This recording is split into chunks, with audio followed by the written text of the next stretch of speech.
Tom Robleski, the political editor of the Staten Island Advance. We're here today in the Tottenville home of Independence Party congressional designee Carmine Morano. Thanks for having us over today. Hi, Tom.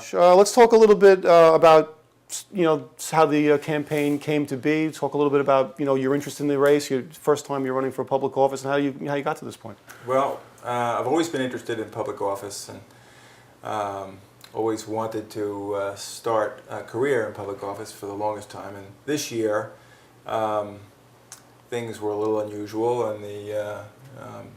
for the congressional seat. And my son Frank has been involved in the Independence Party for a long time, and he approached me at the end of May and said, "Would you like to be able to be our candidate for this seat?" And I said, at the time, I had just finished working for an insurance company, Perfect Health, and I was trying to figure out what my next thing to do was going to be, and I thought this was my opportunity to get involved, to use my 30 years or so with healthcare experience and healthcare business to be able to make a difference. So I'm working on that now. Why is there a healthcare crisis in this country? Is there one, or is it legitimately people saying that? And what are the problems with the system the way it is today? There are a number of issues now with healthcare. First of all, I say this to a lot of people. You may think that you have the best healthcare in the world, that we have the best healthcare in the world, and we don't. We have the most expensive healthcare in the world, but the World Health Organization measures the healthy life expectancy of people around the world. And in the 17 industrialized nations, we are 16th on that list. The only nation that is worse than us is the Czech Republic. But there are 15 other countries, industrialized countries, where the healthy life expectancy is better than ours. So even though we're spending a lot of money, we don't seem to be effective.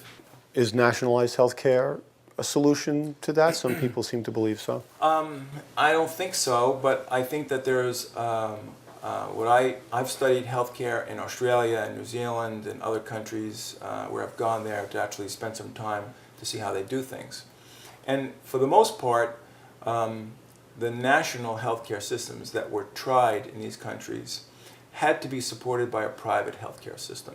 So there's a balance. A little bit of private healthcare, a little bit of public healthcare together seem to be a good solution for being able to get those things done. One of the things that we could do in this country, we have an issue with taxation of benefits. It's best described by comparing two people who work in the same building but for different companies. Person A makes $100,000 a year and person B makes $100,000 a year. Person A gets some benefits from their employer, dental and health care and life insurance. Person B gets no benefits. Both people pay the same amount of income tax to the federal government and to the state government, even though person A's compensation is much greater than person B. Now, we have to equalize that a little bit. And I would be crazy if I told you that we need to increase taxes on the person from person A. So I think what we really need to do is get some tax credits for the person B so that they can buy benefits using tax-free dollars to make themselves look like person A. That might be too expensive a tax reduction for the government. So there might be a blend of these two things, where person A gets a certain amount of benefits tax-free, but anything in excess of a certain amount, and that certain amount might be anything in excess of what a consumer-driven healthcare is. And person B gets a tax credit for everything up to a certain amount. So we start to blend those things and make it an even playing field. And you've also spoken a little bit about transportation. Obviously, it's always a big issue here on Staten Island, and more people, I think, are starting to see the federal role in some of the, especially the rail projects that we want to have on Staten Island, North Shore, West Shore Light Rail.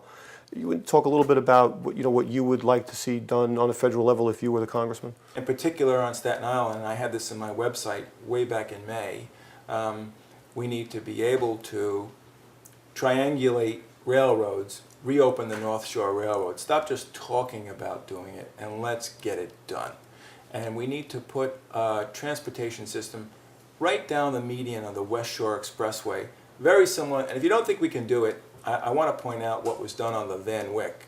That road was one of the busiest roads in the world, and while it was open, while people were traveling on it, they built a rail system right down the middle of it. So it can be done, and that's an actual train. That's not a monorail. It's not a light transit. It's an actual train.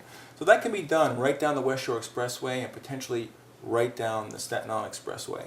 But we absolutely need a rail tunnel to connect to the main system. We need something that'll get people out of their cars and out of the buses, because we can keep adding buses to our transportation system, but now the buses get clogged up in the traffic everybody else is in.